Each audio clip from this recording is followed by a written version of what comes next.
আমরা মানে পঞ্চায়েতকে এটা দখল করতে দিয়েছিল, কাগজপত্র মানে জমা দিয়া সেক্রেটারি দিয়া কথা কইছিলাম।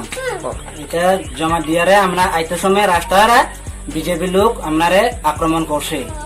আবার ক্রিকেট বল ব্যাট দিয়ারে আমার মাঠটা আছে মফিস চাকমা আর দীপজল আর এটা মনু তারা। কোন জায়গা মারছে আপনারে? এই তো পঞ্চায়েতের সামনে রাস্তা লগে একবার রাস্তাতে মারছিল। কিলিয়া মারছে? ব্যাট নিয়ে আর ওই লাঠি যে নিয়ে মারছিল। কোন জায়গা মারছে আপনাদের? ব্যাট দিয়া?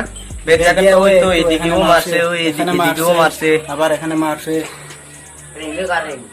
অনেক হাতও ফুলে গেছে, এখন লড়তে পারে না। দেখো না কটার সময়? তো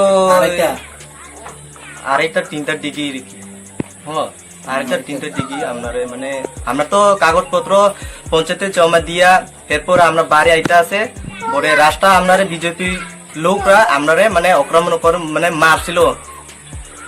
অনেক লোক। তারা অনুমানে কয়জন থাকবো? তারা অনুমানে 20 জন মতো আছে, 20-25 জন মতো থাকবো।